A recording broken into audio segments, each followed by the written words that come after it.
तो दोस्तों नया ब्लॉग चालू हो चुका है। अभी मैं जा रहा हूँ मेडिकल के लिए, कनाडा के लिए। कनाडा का जो मेडिकल होगा मेरे वीज़ा के लिए, तो लेट में ऑलरेडी थोड़ा सा 40 मिनट बची है और मेरे को जाना भी 22 किलोमीटर है। तो जल्दी से निकलता हूँ, उसके बाद बताता हूँ क्या प्रोसीजर रहा, कैसा स्टाफ रहा, क्या कुछ वहाँ पे करना होता है, क्या क्या आपको लेके जाना है। तो पूरे ब्लॉग देखना लास्ट तक, बहुत अच्छी अच्छी जानकारी दूंगा। तो जैसे कि आप देख रहे हो मैक्स हॉस्पिटल में पहुँच चुका हूँ। ये आप देख सकते हो प्रॉपर सिटिंग वगैरह है, सामने काउंटर है जहाँ पे आपको फीस पे करनी होती है। तो अच्छा एनवायरनमेंट है। तो दोस्तों मेरा मेडिकल हो चुका, विद इन 30 मिनट्स के अंदर मेडिकल हो गया। क्या क्या प्रोसीजर था, क्या क्या हुआ, वो सब चीज़ें बताऊंगा घर जाके, क्योंकि यहाँ पे ट्रैफिक का भी हिसाब किताब है। और बाकी मैं घर से 2:57 पे निकला था और यहाँ पहुँच गया था 3:37, मतलब 40 मिनट के अंदर यहाँ पहुँच गया था। और 3:40 की मेरी अपॉइंटमेंट थी, तो ये भी एक चीज़ सही हो गई, बिल्कुल टाइम पे एग्जैक्ट 3 मिनट पहले पहुँच गया। बाकी कैसा रहा प्रोसीजर, क्या था क्या नहीं था और क्या क्या लेके आना, वो सब चीज़ें बताऊंगा घर जाके। तो देखते हैं।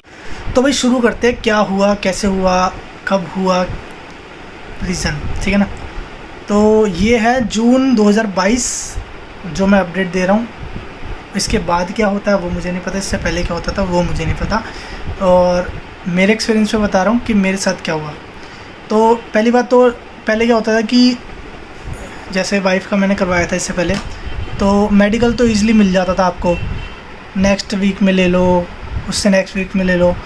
और बायोमेट्रिक के लिए आपको धक्के खाने पड़ते थे, क्योंकि बायोमेट्रिक पहले से बुक हो रखे होते थे। तो बायोमेट्रिक के लिए हम मुंबई गए थे। अब मुझे स्पाउस वीज़ा के लिए मेडिकल सबका सेम होता है, चाहे स्पाउस वाला आए चाहे स्टूडेंट आए, सेम प्रोसीजर है, सेम सब कुछ है। बस वहाँ पे आपको बताना पड़ेगा कि किस पर्पज़ से है। तो मैंने स्पाउस ओपन वर्क परमिट बता दिया, और बाकी स्टूडेंट जो स्टूडेंट होते हैं, ठीक है ना। तो ये सारी चीज़ थी। और फ़ीस जो यहाँ पे इस टाइम पे है मैक्स हॉस्पिटल दिल्ली की मेडिकल की, तो वो है 6950, मतलब 7,000 में 50 रुपये कम, ऑलमोस्ट 7,000 ही हो गई। और उस टाइम पे थी आई थिंक 64 के आसपास, एक साल पहले 2021 में। अब ये 2022 की बात कर रहा हूँ। और अब थोड़ा मेडिकल बुक कराना मुश्किल हो जाता है, क्योंकि मैंने भी बुक कराया था तो मेरे को 30 तारीख की डेट मिली हुई थी, लेकिन हो गया मेरा 21 को, क्योंकि मैं रेगुलर डेली कॉल करता था इनको, सुबह शाम की कोई ना कोई स्लॉट खाली हो तो मुझे जल्दी का अपॉइंटमेंट मिल जाए। और ये मान लो कि मेरे 9 दिन बच गए, और मुझे कम से कम नहीं तो 25 दिन बाद की डेट मिली थी, तो उसमें 10-12 दिन बाद मेरा नंबर आ गया। तो ये सारी चीज़ें, अगर आपको डेट लेट मिल रही है तो स्लॉट इनके खाली होते हैं, तो ट्राई करना कि सुबह मॉर्निंग में ट्राई करोगे तो आपको स्लॉट जल्दी मिल सकता है, ठीक है ना। सुबह 8 बजे 9 बजे इनको कॉल कर दो तो स्लॉट खाली होता है, तो वो आपको बता देंगे। बाकी वहाँ पे क्या था क्या नहीं था वो बताता हूँ। बहुत ही ईजी था, ये समझ लो कि बस पेमेंट लेनी है और आपको पेपर देना है वाला हिसाब किताब था। वहाँ पे कोई ज़्यादा वो नहीं था, क्योंकि सिस्टम बहुत बढ़िया बना हुआ था। ये ऐसा नहीं था कि एक ही जना है उसके पीछे लाइन लग रही है और उसी को सारे वो पेपर देने हैं। सारे सिस्टम अलग अलग थे। और जो स्टूडेंट थे उस साइड पे, और मैंने बोला मेरा स्पाउस है, तो उसने मेरे को पीछे की तरफ भेज दिया। मैंने उसको बताया कि ऐसे ऐसे हैं, तो उन्होंने बोला बैठ जाओ। उन्होंने मेरी अपनी कुछ बनाया हुआ अपना रसीद वसीद जो भी है बना के, और उन्होंने बोला अपनी इसमें डिटेल भर दो। मैंने डिटेल भर दी। फिर उन्होंने बोला कैश दोगे कार्ड करोगे, तो मैंने पूछा कैश, क्योंकि मैं कैश लेके गया था। और फिर उसके बाद बारी आती है कोई टैटू है या नहीं है, वो आपको वहीं पे पूछ लेगा, जो आपका वो मेन बंदा होता है जो रिसिप्ट बनाता है आपकी आगे जाने के लिए।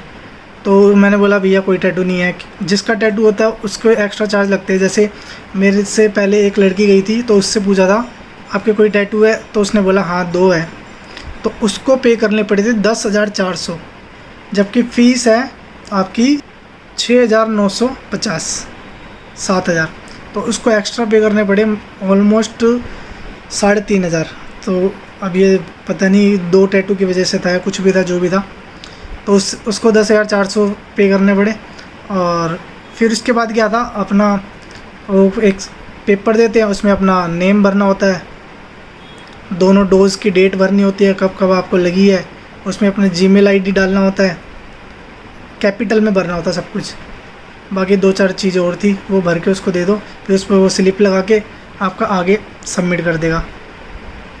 फिर जहाँ पे आगे जाते हैं, आगे वाले में रूम बने हुए होते हैं, वहाँ पे क्या होता है कि वो आपको बुलाते हैं, फिर बोलेंगे चेक कर लो अपनी डिटेल्स, वो उसी में से फिलअप करके डिटेल्स उसमें डालते हैं लैपटॉप में कि अपना पासपोर्ट नंबर देख लो, अपना डेट ऑफ बर्थ देख लो, अपनी ईमेल आईडी देख लो, ये सारी चीज़ें आप उनके डेस्कटॉप में देख लेते हो।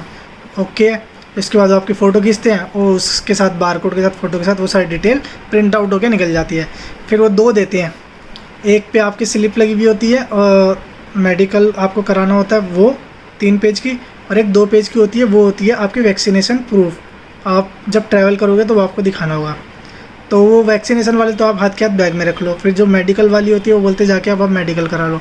अब मैं जाके देखा सारे बैठे हुए थे, आपको पूछना पड़ता है, ऐसे नहीं आप जाके बैठ गए फिर आप बैठे रह जाओगे। मैं बोला जो बैठे हुए थे, बोला इसके मेडिकल कराने के लिए कहाँ पे, तो वो बोले यहाँ पे जाओ, पीछे जाके मेडिकल करवा लो, मतलब सीधा जाओ, कोई वो नहीं है नंबर का चक्कर।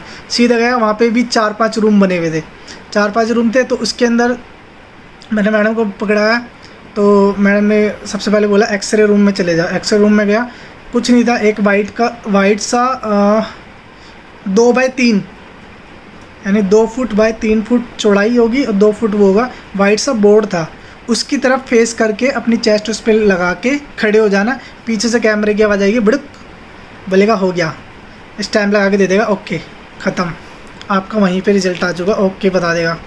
उसके बाद नेक्स्ट आपको नेक्स्ट रूम में भेजेंगे। नेक्स्ट रूम होता है आपका आई चेकअप। आई चेकअप में क्या होता है कि मैडम बोलेगी अपना शूज़ उतार दो, यहाँ बैठ जाओ, एक आंख ढक लेगी क्या लिखा हुआ है सामने, एक आंख ढकेगी क्या लिखा हुआ है सामने। आप कोई पढ़ लेता, कोई नहीं पढ़ पाता। चश्मा लगा हुआ है, नहीं लगा हुआ है तो लगा के भी बता सकते हो, कोई दिक्कत नहीं है, और नहीं लगा हुआ तो आप वैसे ही बता दोगे, ठीक है। तो ये सारी चीज़ थी। फिर आई चेकअप उसने अपना डाल दिया 6x9 आगे भेज दिया उसने भी। चलो भाई, आई चेकअप भी हो गया, एक्सरे भी हो गया। फिर आती है बारी 3rd नंबर, तीसरे रूम में जाके। तीसरे रूम में क्या होता है, वहाँ पे आपका यूरिन टेस्ट होता है और ब्लड टेस्ट होता है। तो वो बोलते हैं जाके यूरिन अपना इसमें ले आओ, तो फिर जाओ अपना यूरिन ला के उसको दे दो। नर्स खड़ी होती है वहीं पे वॉशरूम के बाहर, उसको पकड़ा दो, अपना हैंड वॉश करने का सारी सुविधा वहाँ पे है। फिर उसके बाद वो अपना चेक करते हैं, उससे लगा के छोड़ देते हैं। तब तक वो जो दूसरे सर थे वो ब्लड निकालना शुरू कर देते हैं, 2 शीशी ब्लड निकालते हैं। इतने में मैं पूछ भी लेता हूँ कि क्या रिज़ल्ट आया, यूरिन टेस्ट करा उसका, तो बोलते हैं ओके नॉर्मल है, कोई दिक्कत नहीं है। चलो हो गया, ब्लड टेस्ट हो गया। उसके बाद बोले अब आपको जाना है डॉक्टर रूम नंबर, इसमें 4 डॉक्टर बैठे होते हैं, 4 रूम होते हैं। तो मेरे को रूम नंबर 2 में जाना था, मैं जाके बैठ गया। फिर मेरे नाम की अनाउंसमेंट हुई, आप ले जाके उस जो रूम नंबर बताए थे उसी रूम नंबर में अपने वो फाइल दे दो जाके। अनाउंसमेंट हुई, मैडम ने पूछा कोई इससे पहले मेडिकल दिक्कत वगैरह, या अभी मेडिकल कोई दिक्कत वगैरह चल रही है, या फिर ऐसे ही मैडम ने पूछे 2-4 क्वेश्चन। मैंने बोला कुछ भी नहीं है। तो कोई मेडिसिन चल रही है या टीवी का कोई, मैंने बोला नहीं। उन्होंने यहाँ पे टेलीस्कोप अपना पीछे लगाया, यहाँ लगाया, ओके चलो जाओ। इसके बाद सब कुछ हो गया, मैं करा अब क्या करूँ मैं। ये सब कुछ होने के बाद उन्होंने बोला काउंटर पे सबमिट कर दो। काउंटर पे गया, पीछे की तरफ उसने वो वाले पेपर सारे खुद रख लिए, पेपर दिया था ये अपना वीज़ा फाइल में अपलोड कर देना, बस उसने इतना ही बोला। फिर उसके बाद मैंने बाहर आया, मैं देखा तो 4:30 ही हो रहे थे, और एंट्री मैंने नीचे जब मैं पहुंचा था 3:40 हो रहे थे। ऊपर आके समझने में, ये करने में मतलब आधे घंटे का प्रोसेस था। जहाँ तक फ़ीस मैंने सबमिट करी थी उसके बाद से आधे घंटे में सब कुछ हो गया। स्टाफ बिल्कुल बढ़िया था, कोई दिक्कत वाली बात नहीं, कोई रूड नहीं था। आप किसी से कुछ भी जाके पूछ सकते हो, सब बता देते हैं। और काम जल्दी जल्दी हो रहा था, ऐसे नहीं हो रहा था सरकारी की तरह कि रुक जाओ, बैठ जाओ, अभी नंबर आएगा, ऐसा कुछ भी नहीं था। जल्दी जल्दी काम हो रहे थे, ज़्यादा स्टाफ बिठा रखा था। अपना काम हुआ, हम बाहर आए, चलो भाई अपना काम तो हो गया। फिर इसके बाद अपने ये लेके आ गए। अब ये हमें वीज़ा फाइल में लगानी है। और अब सिस्टम ये हो गया कि पहले बायोमेट्रिक पहले ही बुक हो जाता था, अब बायोमेट्रिक पहले बुक कर ही नहीं सकते, तो कुछ होगा। अब देखो BIL नंबर मिलेगा मेरे को फाइल सबमिट होने के बाद। पहले BIL नंबर के बिना आप डेट प्री बुकिंग करा सकते थे डेट की, फिर साथ में BIL नंबर ले जाना होता था। अब बिना BIL नंबर के बायोमेट्रिक बुक ही नहीं होता, क्योंकि पहले क्या होता था, इस ब्लैक मार्केट ज़्यादा हो रही थी इससे, तो ये सिस्टम सही हो गया। अब शायद मेरे को दिल्ली में मिल जाएगा, बायोमेट्रिक उसमें डालूंगा। मेन मेरा क्या है कि स्पाउस वीज़ा के लिए मैं अप्लाई कर रहा हूँ, प्रोसीजर सेम होता है, फिर बता रहा हूँ, कोई अलग नहीं होता, वही सब चीज़ें आपको करनी पड़ेगी। हाँ, लेके क्या क्या गया था मैं डॉक्यूमेंट बताना भूल गया। डॉक्यूमेंट में आपको लेके जाना है अपना पासपोर्ट की फ़ोटोकॉपी फ्रंट और बैक पेज की। चाहो तो आप सिंगल पेज पे फ्रंट और बैक निकाल लो या अलग अलग दोनों पेज पे निकाल लो, कोई दिक्कत नहीं है। और ब्लैक एंड वाइट ले जा सकते हो, कलर की भी कोई चक्कर नहीं है। और ओरिजिनल पासपोर्ट साथ लेके जाना, कभी फ़ोटोकॉपी ले जाओ। एक पेन ज़रूर लेके जाना और अपने वैक्सीनेशन सर्टिफिकेट लेके जाना, बस दैट्स इट। इसके अलावा कुछ भी नहीं। पेमेंट ऑनलाइन ऑफलाइन दोनों मोड है। तो वीडियो में इतना ही। वीडियो को शेयर करना, आगे का प्रोसीजर भी बताऊंगा। और अगर आपको जानना है कि स्पाउस वीज़ा में क्या क्या डॉक्यूमेंट मैंने लगाए हैं, क्या क्या प्रोसीजर है और क्या फ़ाइल मेरी कहाँ तक पहुँची है, वो सारी चीज़ें भी बता दूंगा। कमेंट कर देना। वीडियो देखने के लिए थैंक यू। सब्सक्राइब कर देना, बहुत ही अच्छी अच्छी इन्फॉर्मेशन ला के देते रहूँगा। बाय बाय दोस्तों। नया ब्लॉग चालू हो चुका। अभी मैं जा रहा हूँ कनाडा के लिए, स्पाउस वीज़ा के लिए अपना मेडिकल कराने। दोस्तों नया ब्लॉग चालू हो चुका है। अभी मैं जा रहा हूँ स्पाउस